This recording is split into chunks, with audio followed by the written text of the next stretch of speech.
സംസ്ഥാനത്ത് പാചകവാതക പ്രതിസന്ധി രൂക്ഷമാണ്. 100 കണക്കിന് ഹോട്ടലുകൾ പൂട്ടി. ഗാർഹിക സിലിണ്ടറിനായി ഇന്നലെ മാത്രം 2.5 ലക്ഷം പേരാണ് അപേക്ഷിച്ചത്. സിലിണ്ടർ ബുക്കിംഗ് താൽക്കാലികമായി നിലച്ചു. കരിഞ്ചന്തയും പൂഴ്ത്തിവെപ്പും തടയാൻ കർശന നടപടി സ്വീകരിക്കുമെന്ന് സംസ്ഥാന സർക്കാർ വ്യക്തമാക്കി. പാചകവാതകം കിട്ടാതായതോടെ സംസ്ഥാനത്തെ പല ഹോട്ടലുകൾക്കും ഇന്ന് താഴെ വീണു. മിക്കയിടത്തും വിഭവങ്ങൾ വെട്ടിച്ചുരുക്കി. കല്യാണം, ഇഫ്താർ പാർട്ടികൾ, അന്നദാനം തുടങ്ങി സർവ്വമേഖലകളെയും പ്രതിസന്ധി ബാധിച്ചു.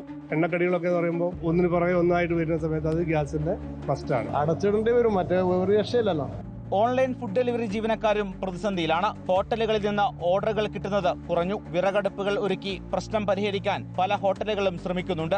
കൊച്ചിയിലെ സമൃദ്ധി ഹോട്ടലുകളിൽ വിറകടുപ്പുകളുള്ള പ്രത്യേകം അടുക്കള തയ്യാറാക്കിയാണ് പാചകം. ഗാർഹിക സിലിണ്ടറിനായി ഇന്നലെ മാത്രം 2.5 ലക്ഷം പേർ അപേക്ഷിച്ചതോടെ വെബ്സൈറ്റ് തന്നെ ഹാങ്ങായി. ബുക്കിംഗ് നിലച്ചു. കരിഞ്ചന്തയും പൂഴ്ത്തിവെപ്പും തടയാൻ കർശന നടപടിയെന്ന് മന്ത്രി GR അനിൽ. മണ്ണെണ്ണ എല്ലാ റേഷൻ കാർഡുകൾക്കും നൽകുന്ന കാര്യവും പരിശോധിക്കും. ഗാർഹിക ഉപഭോക്താക്കൾക്ക് ഒരു ആശങ്കയും വേണ്ടെന്നാണ് പൊതുമേഖലാ കമ്പനികളെല്ലാം ഒരുപോലെ പറഞ്ഞത്. ബുക്കിംഗ് സംബന്ധമായി ഇന്നു മുതൽ പ്രശ്നങ്ങൾ പൂർണ്ണമായും ഒഴിവാകുമെന്നാണ് അവരറിയിച്ചിട്ടുള്ളത്.